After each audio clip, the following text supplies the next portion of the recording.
Welcome to Breakfast with Birch and Bat, a conversational podcast about tabletop RPGs. And anything else we want. With your hosts, me, Arella. And me, Kyle. Good morning. Oh, man. It is exciting. I just need to turn to you and you laughed at that. I can't help it. So I guess this is our first episode. This is our first episode. Fantastic. I'm Kyle. I'm Arella. And this is Breakfast with Birch and Bat.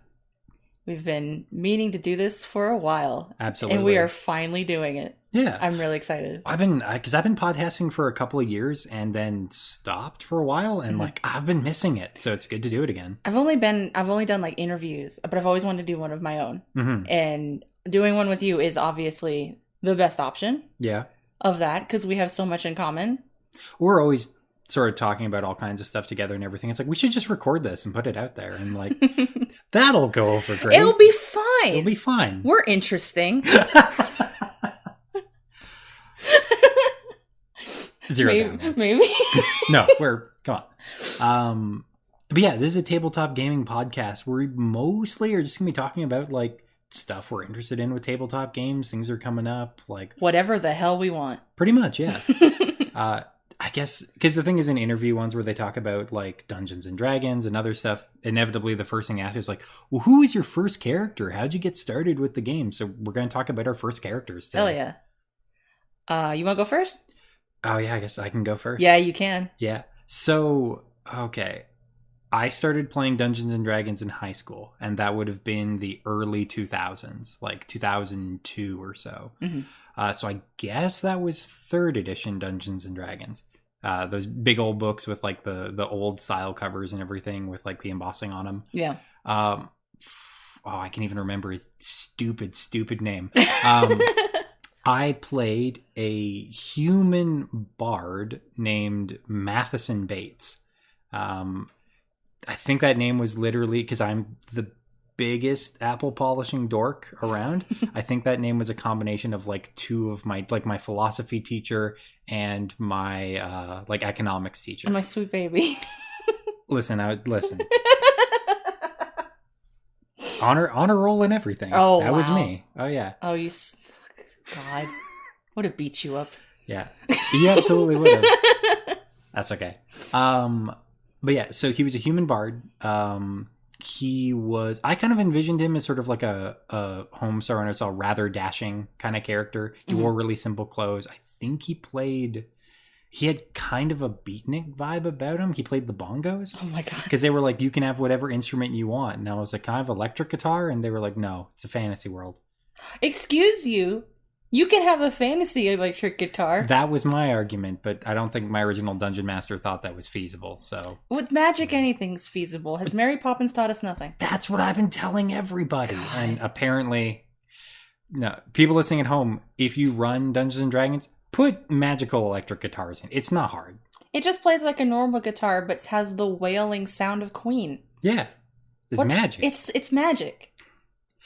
So... Matheson Bates' whole deal was, I think in 3rd edition, bards started with like very little gold, so I basically had no money, and I purchased like the basic level of armor, a single instrument, and like I had enough left over for like a sandwich. So no weapons, no nothing, everything. So his whole deal was like, oh, I'm going to use whatever I find around me to fight off stuff. Which led to a lot of like picking up chairs or like rocks on the ground and like just improvising with that. This sweet boy was not long for this world. Oh no! I think he survived a decent amount of time. He made it through like at least a dozen sessions of that very first game we played. That's not bad, I guess. Yeah. For chair throwing, that's not bad. Yeah. Yeah, but his whole thing was to be like, he would find like small bits of rope and everything tied to like poles and other stuff to make a glaive or a spear. He did that trick where it's like, oh, we found a plague rat, so he tied like a dead plague rat, tied it to the end of a stick, and it was like a flail. God help him if he ever finds a Goodwill. No fantasy Goodwill. What? Yeah, that was a downside to that world. There was not a lot of shopping, not a lot of the usual kind of D&D stuff. It was 3rd edition. I don't know. I don't know. But he was a bard. I think in 3rd edition they had like, I know you got spells Mm-hmm. because I only really have one story of this character. And it was that at some point I had leveled up and was able to take a spell called Summon Instrument. And it's essentially like a utility spell that you use to like summon an instrument that you can play through magic and like entertain people. I don't remember the circumstances, but we were trapped in the entrance of a castle and there were orcs coming across a drawbridge because I guess when you play early D&D, there's going to be orcs. Oh, constantly. They're a plague upon the whole grasslands of every world, yes. Yeah. So orcs are breaking down the doors, and here I am with like a stick with a rat attached to it and a pair of bongos. And I think there was another guy who was playing a fighter, and he had a bunch of like ridiculous feats to make him super good at fighting, but he didn't like getting in combat because he was terrified his character would die. Not so with me. I have no fear when it comes to that. Never. So the whole deal was like, okay, well, how do we stop these orcs coming in? 4 of them just burst into the door. They've got spears. They're going to kill us. And I had Mathis and Bates summon instrument. And he was like, okay, what are you doing? I said, I want to, can I summon it anywhere in the room? And it's like, well, it has to be within 30 feet. And I'm like, okay, I summon it 30 feet above the orcs. I summon a grand piano. Nice. And because I can't remember the specifics of the rules of it, but like, because it said that you couldn't not do that, summoned a grand piano on a pile of 4 orcs and crushed them. Good. And I managed to save the group that day. Good job. Yeah. As a bard should. Mm-hmm. So I pictured the whole bongo rat stick thing, and I'm just sitting here like, that's the most Kyle thing I've ever heard of. Oh, this was teenage Kyle too. This was like, I mean, I think because I was probably the worst, I think I made of this character basically just so I could be like that sort of wandering Lothario kind of character. Of like, it's like, oh, I'm going to seduce everyone I meet. The stereotypical bard. Oh yeah. That was the very first character I played. I do that, but in my 30s. I mean, it's a good time. I ain't judging. Listen, you live your best life. You gotta. That's the bard motto. YOLO is the bard motto. I mean, I also play a rogue that does basically the same thing. You do. So like, you do. It is it's very impulsive of you. You're very impulsive as a D&D character. Yeah. I say this as somebody who's DM'd you. Mm-hmm. Your character is very impulsive by nature. Yeah. It's the opposite of you, which I think is hilarious. Yeah, I'm not an incredibly impulsive person. I get that all out while playing fantasy games where there are fewer consequences. You're role playing what you dream you can be. Yeah, I mean, don't we all? Like a little bit, breaking it down. I can't. I self-insert everything, so I don't know what that says about me. So I think, or I'm firmly of the belief that no matter what kind of character people play in fantasy role-playing games and stuff, you're always kind of playing a version of yourself, or like some kind of self-insert or wish fulfillment or something. There has to be a little bit. There has to be a little bit, or else you can't play them, because that's the whole in acting. You have to put a little of yourself into the character, like in general, and that includes role-playing games. It's just some of us, Leos like me, must be 99% of our characters at all times. But so I'm trying to remember. Oh no, I know exactly how he died too. Oh no. No, he died as he lived. It was either a random roll or it was something our dungeon master thought out. But poor Mathis and Bates in I think it was either an inn or a tavern or something, finally, seduced the character that he had been sort of going after for most of the time. It turns out she was a succubus, and he only had I think 16 hit points, and that was gone with a single kiss, and he was just dead. God, what a way to go. What a way for a bard to go. Yeah. How many bards do you think are sitting in succubus pit? Do they live in pits? Sure. Are they satin-lined pits? I imagine they're satin-lined hell pits. I mean, here's the thing. If they don't, I want to write that because I think that's fitting. Cool. So in their satin-lined hell pits, how many bones of bards do you think are strung along the walls as decoration? Oh, it's literally the entire foundation of where succubi live are just the bones of bards that they've killed. It has to be, right? Mm-hmm. Just they can build up an entire suit of bard bone armor just to wear. Oh, yeah. Well, it's like they have the equivalent of like the Home Depot and everything, where it's just all the remains of bards that have been seduced by succubi. Oh my god. How many bard bones you need? The necromancer's dream come true. Yeah. I think that's not too bad of a way to go for somebody who plays bongos, though.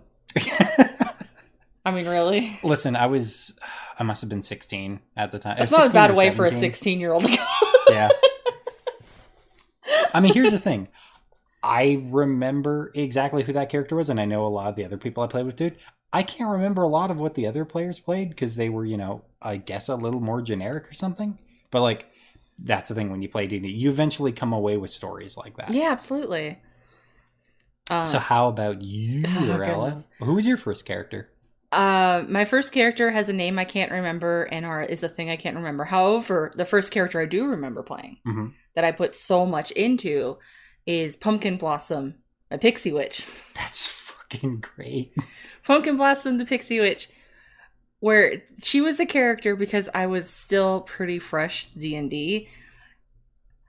I think I drove everyone at that table crazy because I didn't play for elite stats. I didn't try and maximize her potential. I just was like, oh, that sounds good.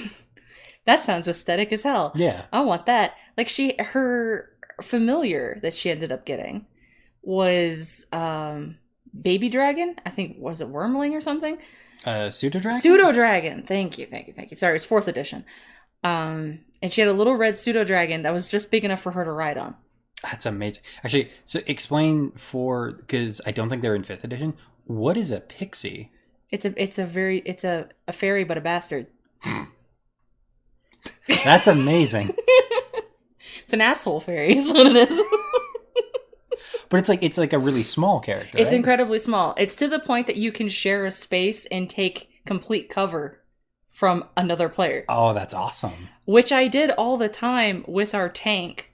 This Dragonborn guy, and he played his character so straight-laced. Like, his character never broke character, and he was really hardcore about the game, and he, like, would sit and max out all his stats to the perfect thing. But then he had this little pixie that would be like, can I sit with you? And by the end of it, he had carved out a saddle on his shoulder blade for her to sit on. Oh my god. And she would cast all these support spells from his shoulder and just be like, yeah, get him! That's amazing. That's really cool. But the big thing about Pumpkin Blossom, technically she was in 2 games because one game got so big because it was held at the local gaming area, game store. Oh, cool. That it got to be so big that it was split off into 2 separate groups. And so she started with one group, and then she split off into the second group, which was different than the people she started with. So the people she started with included a half-orc named Grumbar. And he had decided he was going to be Grumbar the god. Like this was, damn. He was just going to be Grumbar the god, and he told her that he was a god. And she was just like, sounds good to me, crazy green man.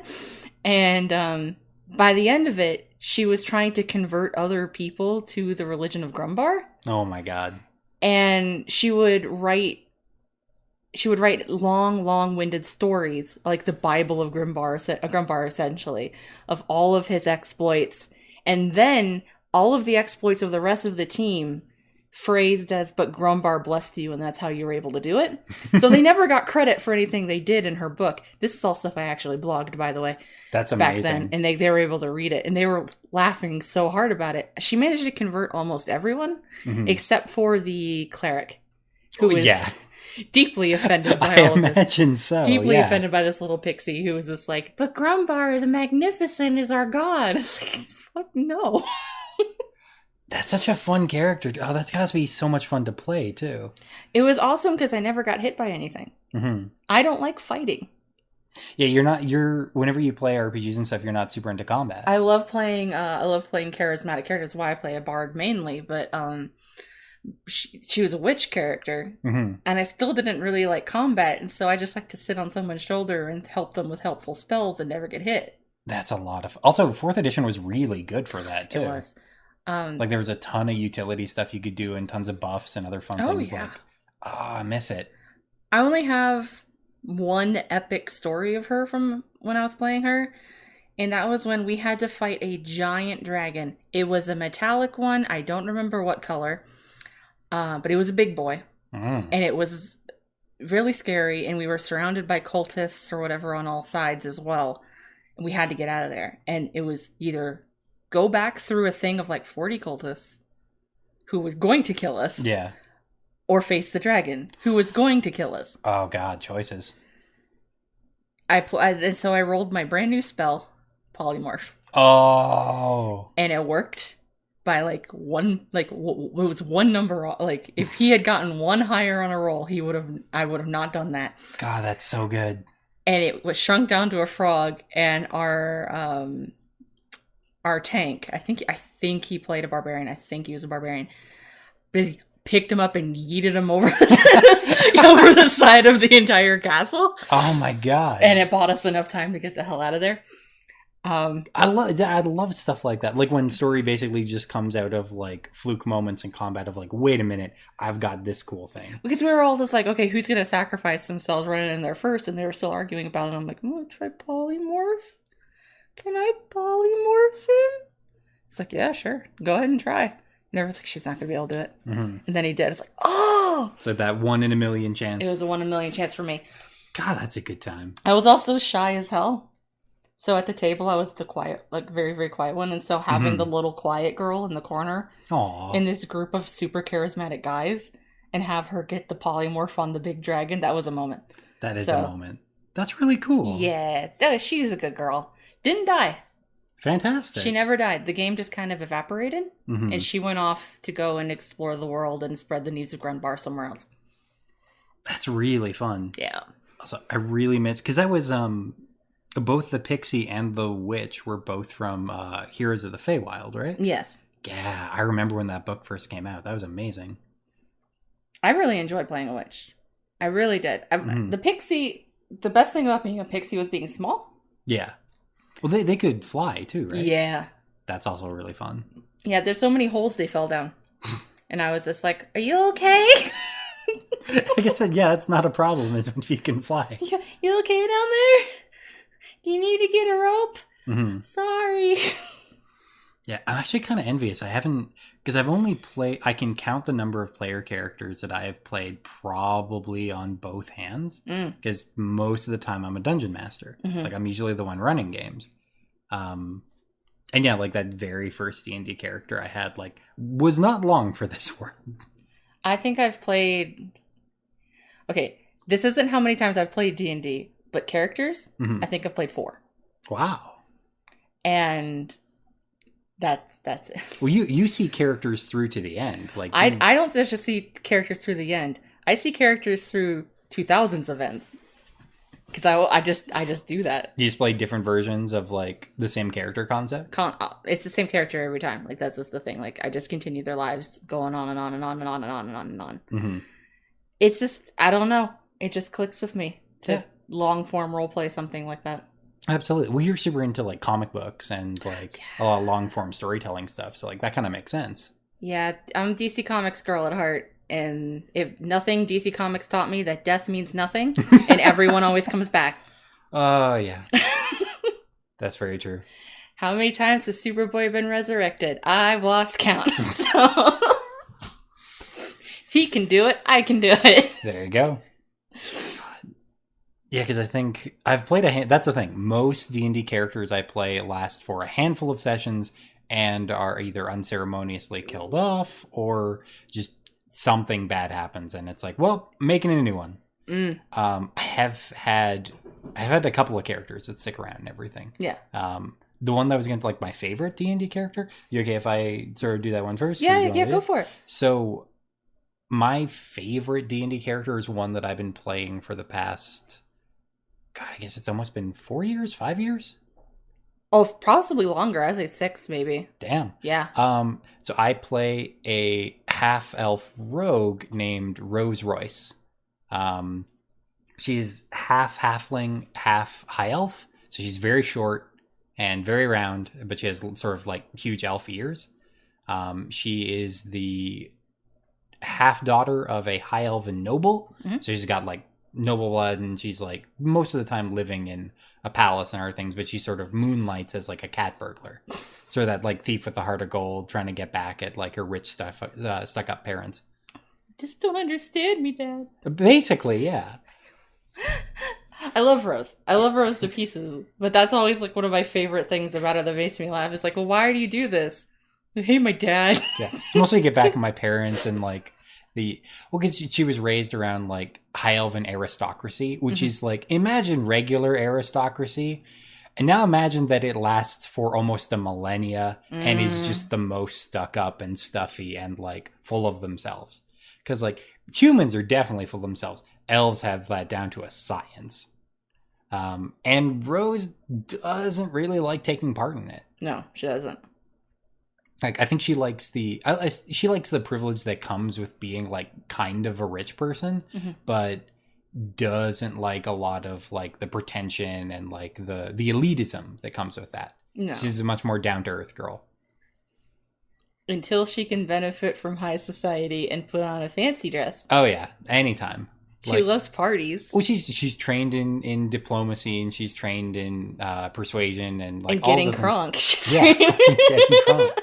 Any opportunity. Listen, if we're going to get back at Daddy, we gotta fucking get really super drunk all the time. She's just a short little elven girl from the OC. That's like basically, yeah. She's just a character from the OC. God, that's the thing. I've done a number of different voices for her. I imagine there's a version of her that totally has that like vocal fry sort of like Valley Girl voice. Oh goodness, she would too, wouldn't she? Oh yeah, she's basically from that kind of community, so yeah. Half the characters on the OC just steal shit just because they're rich and bored. So rich and bored basically sums her up a lot. Yeah. She's also impulsive as hell, possibly more than the last guy you just told me about. Yeah. Oh no, he was Matheson Bates was relatively grounded as a character in terms of his decision making. Rose Royce does stuff. She's the kind of person where it's like, why'd you do that? For the lulz. Oh my god, she is kind of a meme lord. Tiny bit of a meme lord, just a little bit. Just a little bit.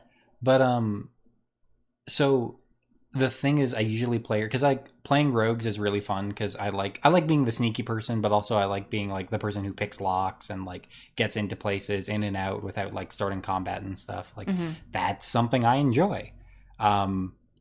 It has only ever worked out occasionally for me because I'm also incredibly bad at rolling dice. Like this is an incredibly unlucky character. I will say, because I've DM'd Rose a few times now.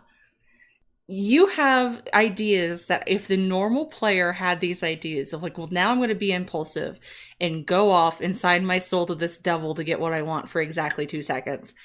It might work out on their favor. But then if I have you roll something, you're like, I'm going to 2. Yeah. And it's like that the whole time. I'm just like, well, what'd you roll to attack, Kyle? Go 1. Oh, 1. And I'm like, again, honey? It's just having time tonight.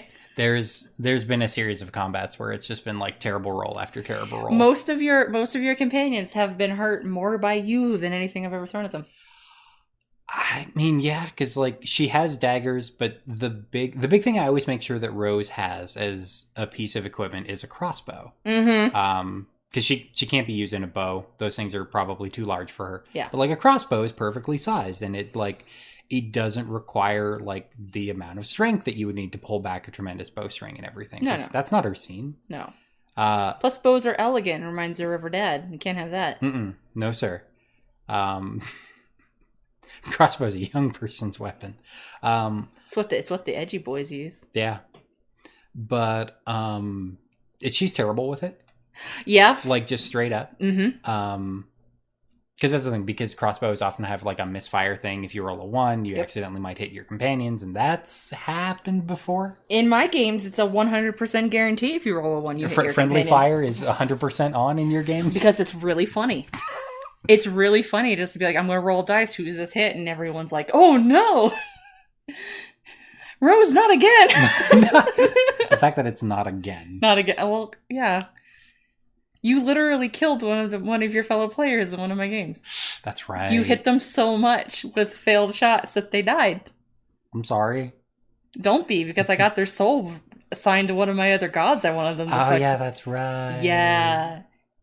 It's so great when I'm running a game that involves characters purposely making bad decisions in order to further my plot, and then you come along and accidentally just pushed them right down the road to hell. I mean, that's where all the interesting things are going to happen. It is. This is the thing. As a player, I am 100% an enabler of other players when it comes to like either impulsive decisions or not necessarily bad decisions, but decisions that end up with like, hey, what's this extreme thing that we could do that might have like a slim chance of benefiting us in a huge way, but will most likely end in us being in jail or in other like bad situations? I'm usually the player who's like, no, I think that's a solid idea. We should totally do it. You're the one shoving the drinks in everyone's hands when I say, hey guys, I'm pulling out the carousing tables. Yeah, 100%. You're just like, everyone drink. I'd like to see fun plot happen. I know you do. It's very good. But it also gets Rose in trouble. Oh yeah, all the time. So much. Yeah, this is a character who impulsively sold her soul to Orcus. Basically on a lark. Because there was like, we were in a bad situation and there was like no real way of getting out of it. Yes, there was. Oh? That was my game. I know there was 3 ways out of it. Mm-hmm. And you were like, well, it's time to sell my soul. Yeah. The other way was talk to them. Oh, we can't do that. No, that requires a great deal of effort and confrontation. And you were like, I know who I can talk to. Isn't there this demon lord and this fucking weapon that I can just offer myself to for the rest of time? And I'm like, yeah, sure is. Can I do that? Sure. It worked out. Well, I wouldn't say great, but I know how that ended. It did not work out so great for her. No. It worked out great for you. Yeah. Because you thought it was funny.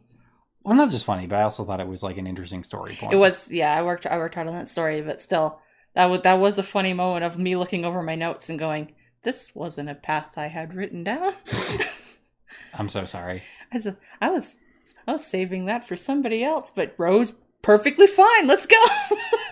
You were wonderful for incorporating that. Yeah, I want my players to have fun. Mm-hmm. No matter what crazy decisions they make. If they want to sell their soul to the Prince of the Undead, go for it. Yeah.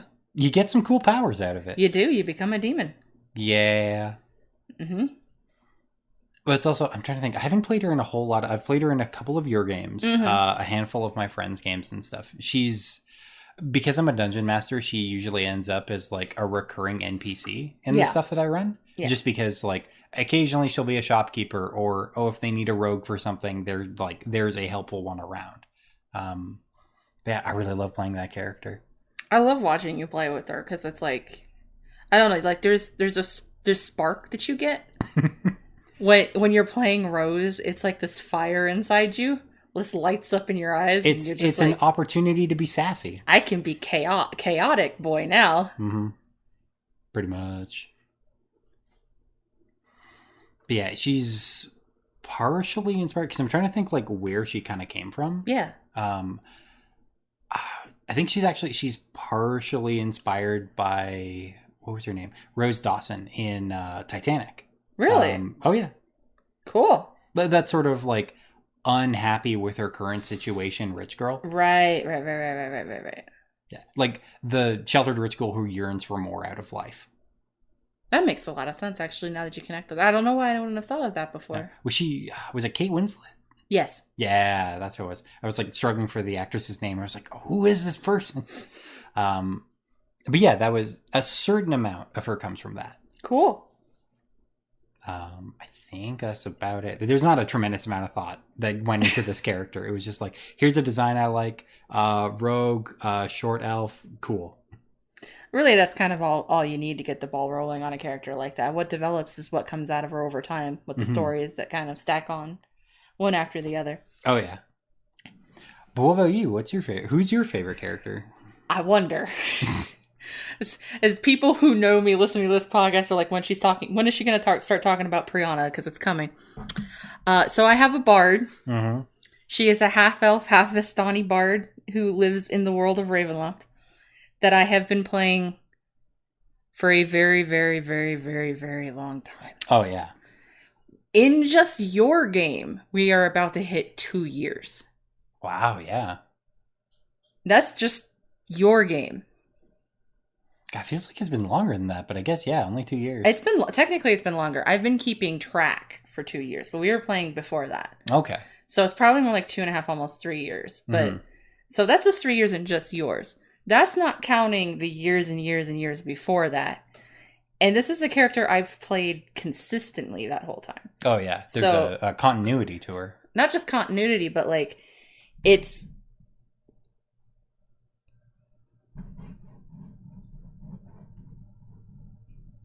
I'll just edit this. Yeah, it's all good.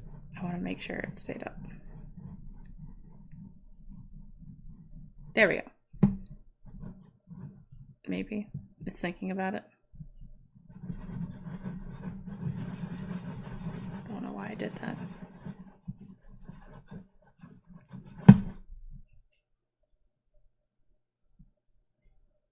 Are you good? Okay, cool. I'll cut all that out. That's all good. So I've played her. When I say consistently, I mean there hasn't been a time where she's not in a game for possibly 6 years straight. Yeah. Like when the opportunity arises to join a new Ravenloft game, she is thrust in. When the opportunity arises to play a non-Ravenloft game, she is thrust in. The thing with her though, and why I love her so much, is that even if she dies, her memories continue on to her next body. That's just the thing I clear with DMs before I join a game. I'm like, I have this Groundhog Day continuity with her, where if she dies, her curse brings her back. No one will remember her. Things will be slightly different. Like if she's thrown to Curse of Strahd again, which is her bread and butter, no one will remember who she is.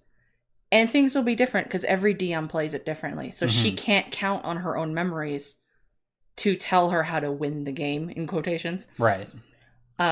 Which makes it fun for DMs to be like, oh, she'll know where the Wizard of Wines is. She'll know where Vallaki is.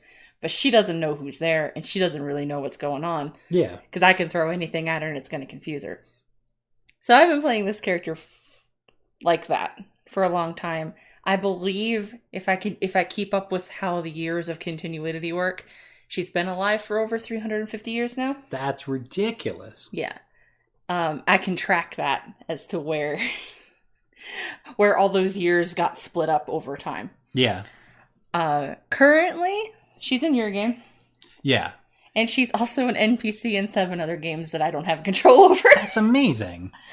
Because I have that I have a PDF of her on my website, and people took that PDF, and I know of, she's a current NPC in 7 other games, which is, I'm honored, but it's also wild to hear about her adventures and things where I don't get to make choices for her. Well, it's also because Brianna's not just an adventurer, is she? Not. I don't even think she considers herself an adventurer anymore. She's in your game. She's a Dark Lord proper of Ravenloft. Yeah. In a lot of games, they make her a Dark Lord proper. Oh, wow. Just for the fun of it, just to give people somebody to, I don't know, fight, or another NPC to... If you're looking for, like, a better version of Strahd. I wouldn't go that far. She's crazy in her own right.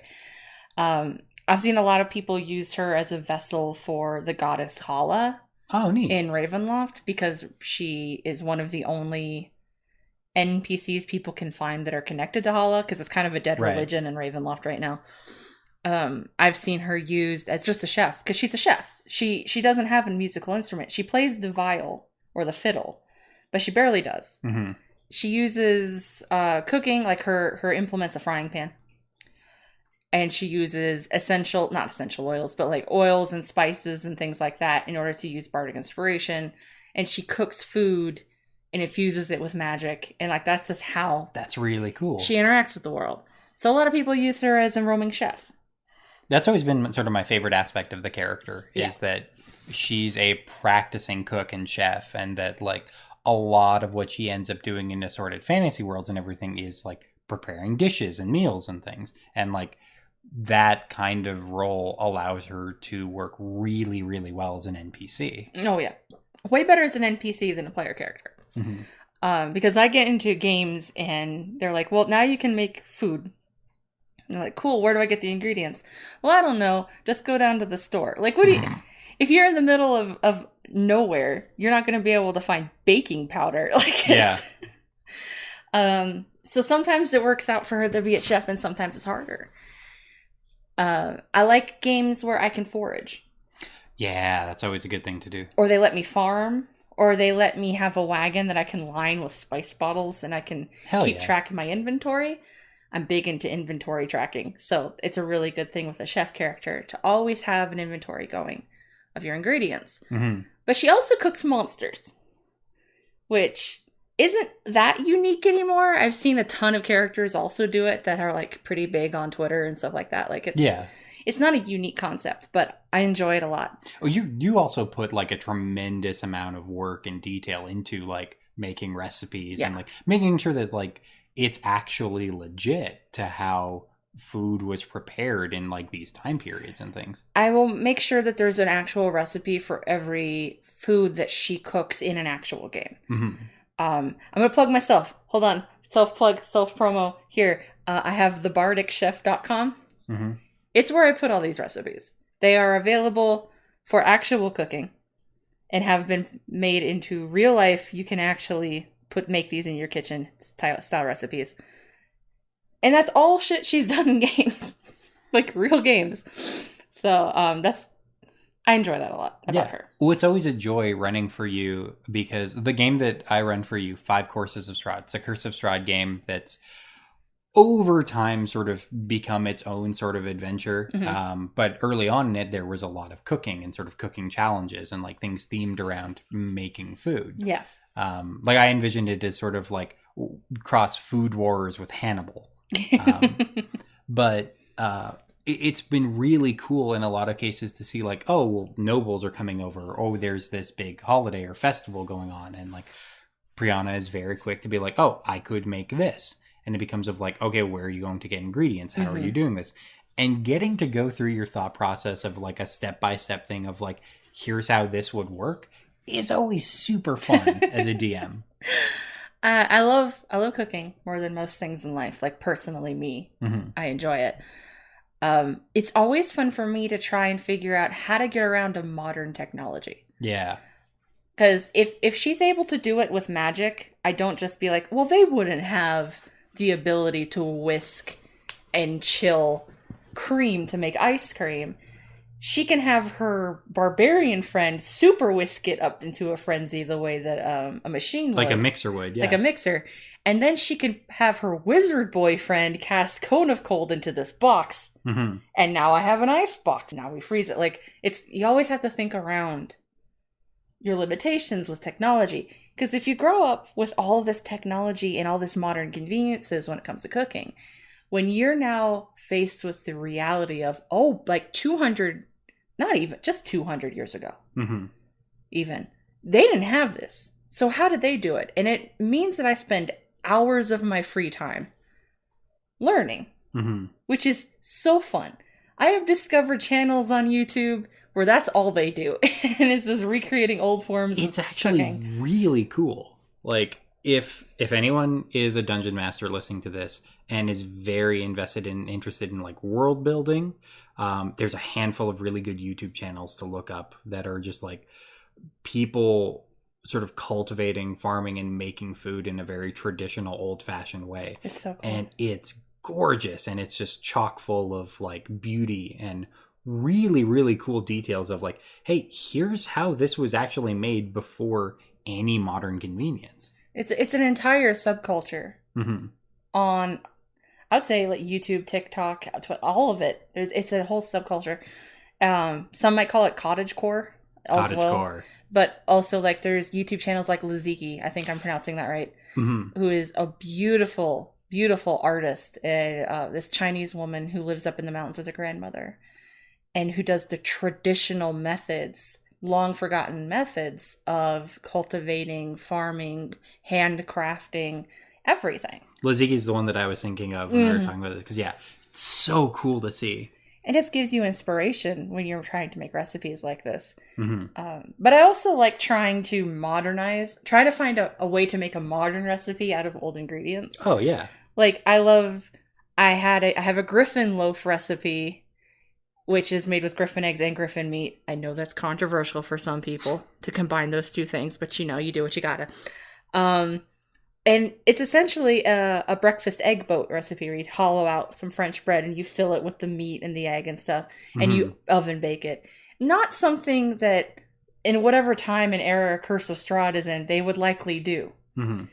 Or, I guess it was Faerun, but like whatever. But like, yeah, it's not something they would have done. But I like to try and, like, one day I'll make bagel bites. And they'll be like, this is a wonderful invention. Where did you come up with this? And she was like, I don't know. The gods inspired me. Maybe she'll make a Pop-Tart. I mean, at this point, listen, you now have Sergei von Zarovich in Five Courses of Strahd. You've got a number of other characters. Like, if Brianna one day made Barovia, like Pop-Tarts in Barovia, they'd fucking eat that up. They would love it. Making some chicken nuggies out of cockatrice. Yeah. Cockatrice, chicken nuggies. Is all that matters. Mm-hmm. So one thing I think we could talk about as well is... Actually, one thing I'm more curious about with Brianna is our characters' backstories. Okay. Like, our favorite characters' backstories, I think. Yeah. I don't think Mathis Mates had much of a backstory. Well, you could start... You said a bit about Rose's.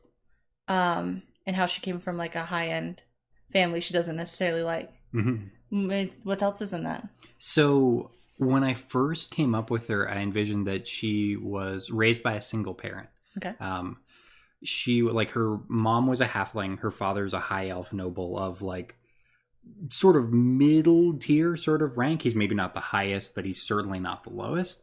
And because, like, at the time, it's like, oh, you have to, like, heap upon some tragedy onto your characters when you're making D&D. Always. Like, mom was out of the picture. Idea was that she had died shortly after Rose had been born. I have invested a tremendous amount into who her mom was. Mostly because a few other games I've played in her, it's like, that is something I like to leave up to them. Like, where that could go or what that might be. But raised by her father, raised among sort of high elven nobility while being sort of separated by them. Right. Partly by being of sort of mixed heritage, but also just not having the patience for, like, elven nobility. But yeah, in terms of, like, as an adventuring person, she hangs out with a half-orc painter who is of sort of raised in an orphanage in a convent and has since come up to be like a prominent street painter in sort of whatever city setting I'm setting them in.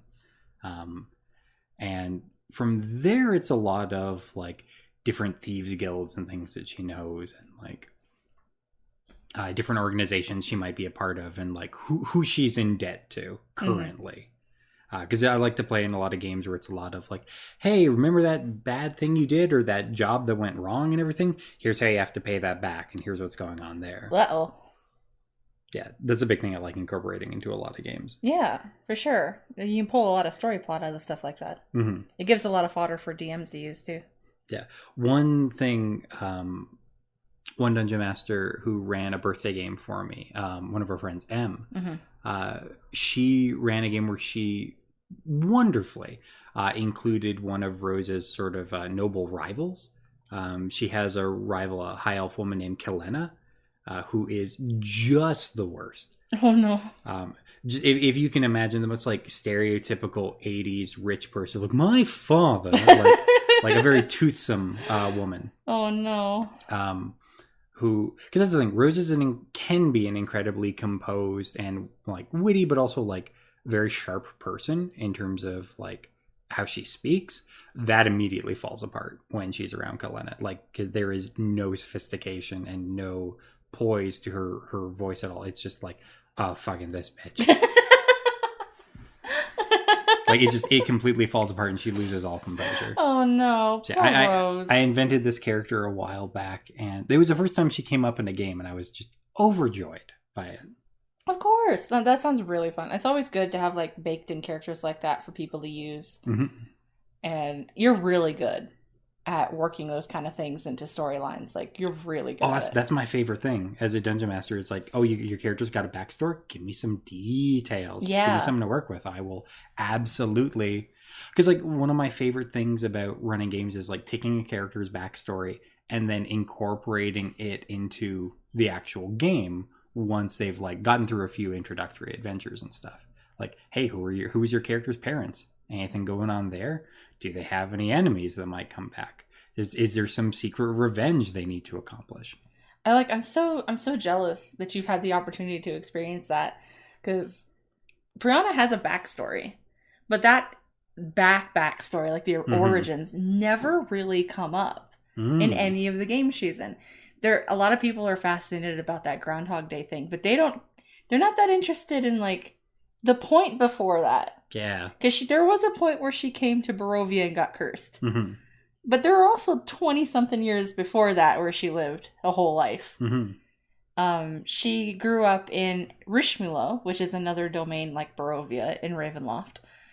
She grew up with a single mother. Father left. And her mother was a chef. And her dream was to run her own inn and tavern. And she was going to give it to Brianna when she was old enough. And they talked about it forever. And then she married another elf. What is with elves and just being the worst? Elves are always the worst. Elves also don't like people who aren't elves, generally. Yeah. Generally. That is easy to sort of bake into them. Yeah, elves are kind of shit, especially high elves. Yeah. It's something your character and my character have in common is... Oh, dad, and in Brianna's case, stepdad was a high elf. Like they've said that they've had that conversation before and made that exact face of like, high elves. Gross. So her mother and stepfather had a son who was pure elf. And so here's this girl running around half Vistani, half elf. Now Vistani is they're not well liked among a lot of people. Falsely. Not real like it's a complete bullshit. Yeah. But it's a thing. And elves especially don't like them. And so she was kind of left out of the inheritance of the restaurant. Right.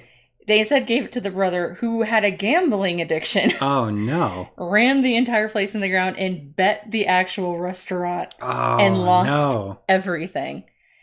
And Brianna was like, well, bye. She packed up her bags and she left home. And she's never been back again. Yeah. God, that's a really great cause for starting to adventure, too. Yeah. It's like, hey, the money dried up because my family was awful. That brings up so many good things you can work with. Like, she doesn't know who her father is other than it was a traveling Vistani man. And she doesn't know what talents he has. She doesn't know where he's from. She doesn't know his clan. She doesn't know any of that. She searched for a while for that, but again, DMs they're not really into that. It's something that I know, like, I've written a couple of things for, but they haven't come up yet. Yeah. Although that might change in the future. Oh, yeah, Dad's gonna... Dad, look at me now. I'm queen now. Spoiler alert, Brianna's queen in Kyle's game. Yeah. But so that whole part of her is actually like the basic foundation of her. Because, I mean, not to get too screwy, but like I work out a lot of negative life things through my characters, and I have since I was like young. So that's where a lot of that came from, was like me coping with things going on at the time with real life stuff. But that became the basis for this whole epic character that I have this huge legacy for, which is pretty cool that it comes out like that in the end. Yeah, I'm actually tremendously impressed and also a little envious of like the degree to which you've been able to use Brianna and just like across so many different games. I'm just lucky that I say I'm lucky. I'm very fortunate. I really am, that DMs have been like, that's a great concept. I love the idea that she has memories and no one else has them, and they're totally cool with work with that. I've also very rarely come up against a DM who said no. Yeah. Most of them see that as like, well, that's not going to mess up my game too much because the fun is now she expects this, but she gets this. Yeah. Like going in and expecting a character to act a certain way and they act like a different character and she's thrown off. The only thing that always stays the same is Count Strahd von Zarovich. The boy never changes. No. No, he's always just the same old man vampire up on the hill in his castle. Yeah. Just struggling musician, failed author, occasional despot. Constant midlife crisis that's lasted for 1,000 years. Perpetual midlife crisis. Oh, God. Professional sad boy. Oh. Yeah, I think that's like one of his new titles, Professional Sad Boy. Yeah. So that's, I don't know, I've just been very lucky that DMs have had a lot of fun playing with that. Mm-hmm. I do usually ask DMs that the only person who ever remembers her is Strahd. Yeah. So that when she shows up at the castle and she sighs and she sinks down into the chair in his dining room, his hands lift up the organ and he turns dramatically to give his monologue and then his face falls. He's like, oh, it's you again. Oh, it's you. What are you doing here? I see you've darkened my doorstep once more. It's fun to play her, though. It's really fun. But I love that, because then he's just like, will you make me some chicken nuggets? Maybe this time you'll make me the garlic bread you keep talking about. Strahd, you can't have garlic bread. You're allergic. No, I'm not. I can try. I am the Dark Lord. I am the land. I will have garlic bread if I please. You cannot stop me, woman. So in our game, I play Strahd because it's like one of the main NPCs in this game. Yeah. It's like it's a recurring fascination of his. It's like one day I will be able to try the forbidden garlic bread. She makes it for everyone else. The poor guy. Yeah. This pasta's fine, Priyana. But it's not. Doesn't have the zing of garlic. I can't feel my tongue sizzling and slowly being eaten away. It's like douchebag college bros needing that habanero sauce on absolutely everything. He's like, if my tongue isn't bleeding, I don't feel, Priyana. Shut up! I do that. I love spicy food. What do you want? I know, honey. I know. That's where I got my inspiration for that comment from. It's okay. Oh. You need jalapeno to feel. I know. Yeah. Oh, man. I'm trying to think if there's any other sort of backstory. I think that's basically it for my character when it comes to backstory. You're more like a present playing character. Like you take a lot of her story points from things she can like actively do in the moment. Yeah. Where I'm the person that has the archive of 20 volumes that I can pull from at any given second. Yeah, well, you've been playing her for a lot more often. Like, I think between the two of us, because like I've played Rose for a few years now, but that's really intermittent. Mm-hmm. Like in total, I've maybe played her for like maybe 50 sessions or so. I played her in a couple of live games that people ran. Yeah, which has been fun. But everything else, like home games and other stuff, maybe 50 or 60 sessions. Whereas I know with Brianna, I know you've played her for like hundreds. I lost count. I stopped tracking years ago of how many sessions I've played her in. She has gone through some stuff though, and maybe we'll get into that in a different episode, because there ain't no way I got time to go into the bullshit that is her life. There's also, what I love about her is that there's many different versions of her depending on the setting that she's played and everything. She does adapt well, like a chameleon, yes. Yeah. Like I know there's modern verse Brianna. Oh. It's like an action figure line and everything. She's a Barbie doll. Yeah. It's like a Barbie with all of her careers, yes. Oh, that fits way better, yeah. Yeah. She's been an astronaut. No, she hasn't been an astronaut. Well, it's because you won't let me run a space No, game. I'm not sending her to space, Kyle. She doesn't do darkness. She doesn't go into dungeons. She doesn't go into very dark pits. She doesn't go into the catacombs of Ravenloft. And she doesn't do space. Dear listener, it's the only thing I ever really want is just run space. No. My Aquarius ass needs some space. I know. You're an Aquarius boy who always needs to be an alien. I understand. I understand. But no, like there's an island version of her. There is. But it's really cool. And I like that about her. She's been evil a lot. You know, like you do. She's been a god once. I haven't been able to do that, but you know. For all you know. Maybe you just haven't unlocked your potential, Kyle. Oh. You heard it here first, folks. I'm gonna write that down. I want next time I play this character, that's gonna be the goal. There you go. Yeah, she's been all kinds of stuff, and I like seeing what new potential she's got in her. Mm-hmm. What new title I can acquire for her. What new little tattoo she can get etched into the soul of her being, you know? And it's really interesting, some of the things that she gets up to. Yeah, because one thing I don't think we've really done is we haven't really gotten to be able to, like, retire characters. Play them to the point where we're like, and we're done. Never. No, I don't believe in it. I still want to keep playing. Like, I still want to keep playing Rose. I don't know if I'm ever going to bring back Matheson, but, like, at some point there's probably a bard character in my future. I do this thing where I'm like, I'm going to give them a kid, and then I'll play the kid, and end up playing both them and the kid. And I'm like, well, I'm going to give him a grandkid. Then I'll stop playing. No. Well, again, it goes back to that, like, DC Comics thing where it's like you can have the grandchildren of, like, Superboy and everything, or, like, again, the grandchildren of, like, Clark Kent. Superman's still going to be around doing stuff while that's happening, though. Oh yeah, and I come from DC Comics forum roleplay too, where we had 4 generations of Raven's kids, and I played all of them. Like that's just, that was me. By the way, I just gave up way too much about the crazy kind of person I am. Slade Wilson has like. Has, like, great-grandchildren and everything, but he's still kicking around his Deathstroke. Deathstroke never dies. Exactly. So this is how I do. That's how I roll. But I'll probably never retire Priyanna. Priyanna's probably just going to be sitting in that castle. Mm-hmm. Old as hell. Well, that's a nice thing about playing elves and everything, is that, like, even when they're old as hell, like, how can you tell? She'll probably be a vampire by then. Yeah. She'll be a vampire. She'll be a vampiric dark lord with 7 generations of children underneath her. Mm-hmm. Like, oh shoot! I just realized the thing. So currently, a game that I'm running Baldur's Gate: Descent into Avernus. Mm-hmm. I have Rose as an NPC in that game. She started out with the party as just like a street vendor who, like, you know, helped them fight off some cultists. And has since become an adventurer with them because, you know, that's a fun thing to do. Absolutely. And she was also, like, living with patriarch relatives in Baldur's Gate in the upper city.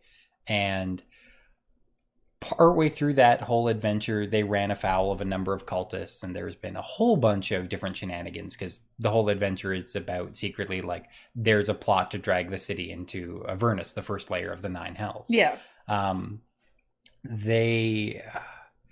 Long story short, Rose accidentally killed another patriarch. In much the same way that she's She does. Gosh, she loves doing that shit, doesn't she? But over the night, the entire party was visited by a Cambion, which is kind of like a half-devil character.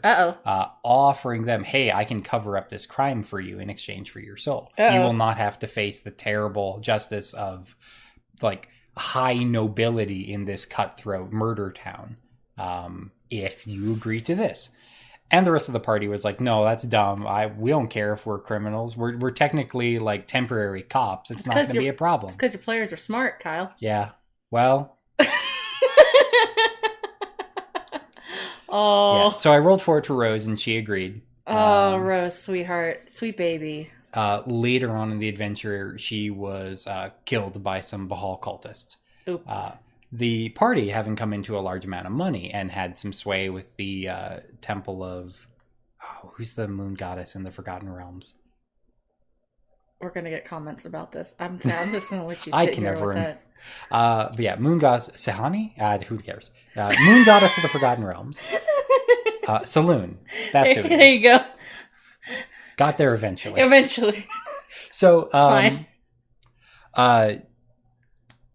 It got to a point where they were trying to have her raised from the dead. Mm-hmm.